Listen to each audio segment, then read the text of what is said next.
गेल्या काही वर्षात रादर काही दशकांमध्ये आपल्या शहरामध्ये जे काही गुन्हे घडतायत ना, त्यामागे आपल्या शहरातली एक खूप मोठी व्यक्ती आहे असा मला संशय आहे. पण त्या व्यक्तीचा चेहरा अजून आपल्या समोर आलेला नाहीये आणि वसुधाच्या केसमध्ये सुद्धा तीच व्यक्ती इन्व्हॉल्व आहे. तुम्ही लाच मागितली आणि ती घेतली अशी तक्रार आली आमच्याकडे. मी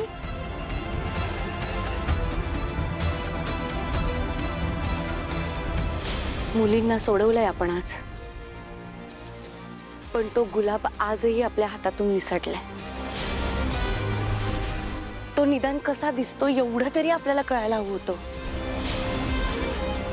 तो कसा दिसतो, कसा राहतो, त्याचा आवाज कसा आहे, त्याच्याबद्दल काहीतरी कळलं असतं ना, तरी आपल्याला खूप मोठा क्लू मिळाला असता.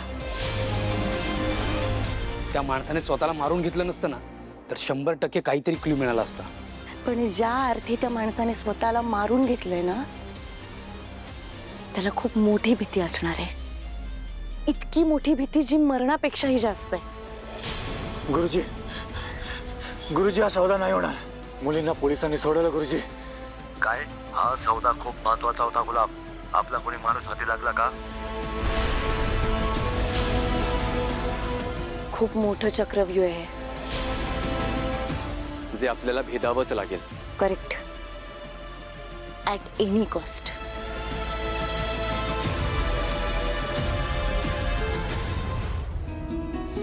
रेखा, आज देवी जगत्तारिणीच्या कृपेमुळे आपली निशी सुखरूप घरी परत आली आहे. खरं दादा, देवीला सगळं नीट नीट नीट. मला सांग, तू खांडेकरांना फोन करून कळवलंस का? अरे लक्षातच नाही आलं माझ्या. अरे असं काय, कळवायला नको का त्यांना? त्यांचा पण जीव भांड्यात पडेल, सून आहे होणारी. हो, लगेच कळवतो मी त्यांना. अरे त्यांचाच फोन आला. मला वाटतं निशीची बातमी त्यांना कळली आहे. अहो कळणारच ना त्यांना, त्यांचं न्यूज चॅनल आहे. तुम्ही फोन उचला आणि लाऊडस्पीकरवर ठेवा. हॅलो. हॅलो मिस्टर बेलसरे, मी कौशिकी खांडेकर बोलते. हा बोला कौशिकी ताई. मी तुम्हाला फोन करणारच होतो निशीबद्दल सांगण्यासाठी. हो हो, मला निशिताबद्दलच विचारायचं होतं. ती आली का घरी? हो हो, आली घरी आली. I am so glad.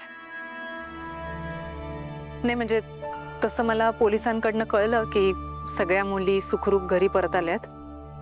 पण मला फक्त विचारायचं होतं की म्हणजे निशिताला तसं काही लागलं वगैरे नाहीये ना, तिला काही त्रास होत नाहीये ना? कारण मी माझ्या फॅमिली डॉक्टरशी बोलली आहे. आपण एकदा फॉर्मॅलिटी म्हणून फक्त डॉक्टरांना दाखवूया का? नाही, त्याची गरज नाही, ती एकदम ठीक आहे. मग मी घरी पाठवते डॉक्टरांना. That is not a problem at all. फक्त थोडी घाबरली आहे. मम्मा, मला बोलायचंय.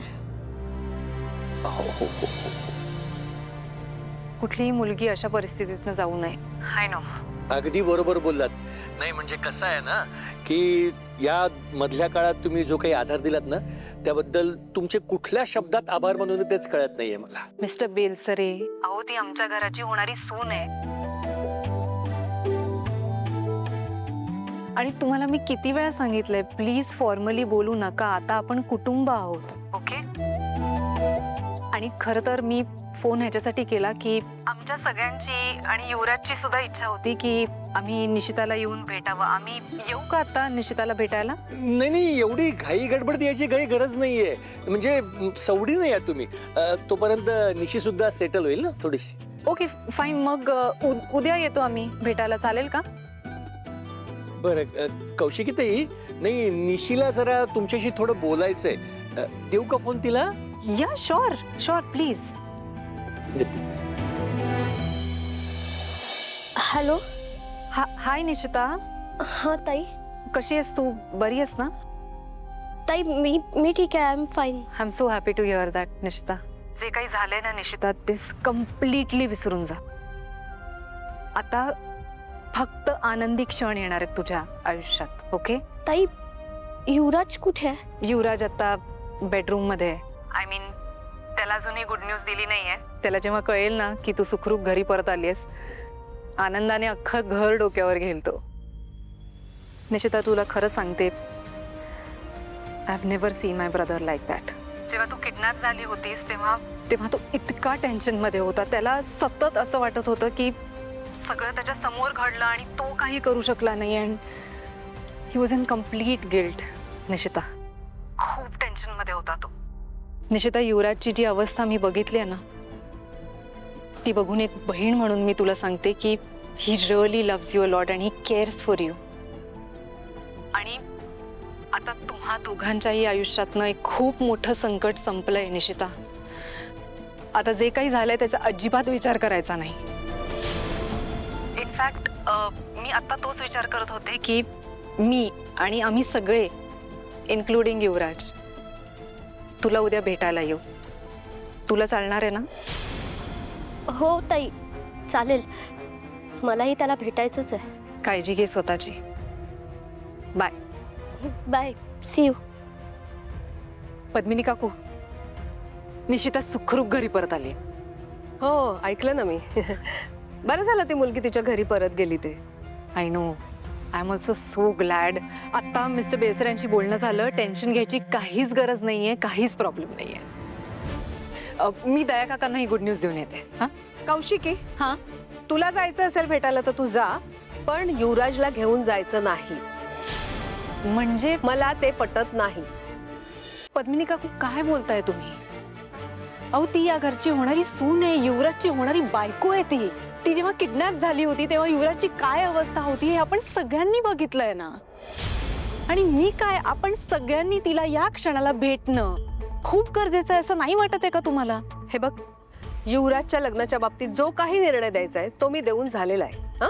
अगं, परपुरुषाचा स्पर्श झालाय त्या मुलीला.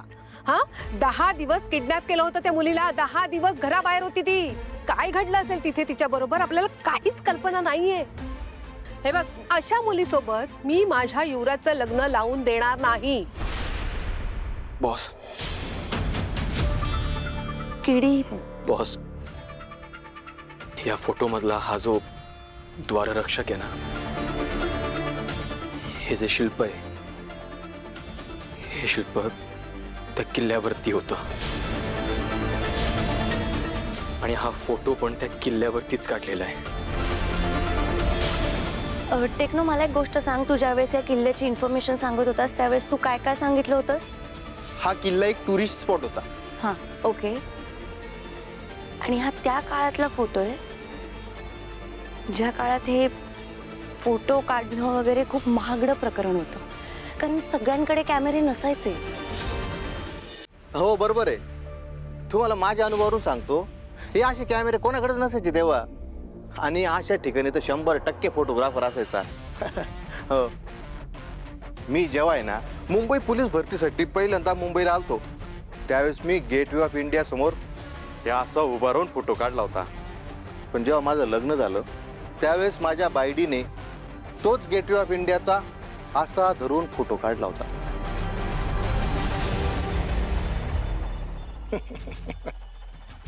कत्री, तुझं जे काही कनेक्शन आहे ते कामाला.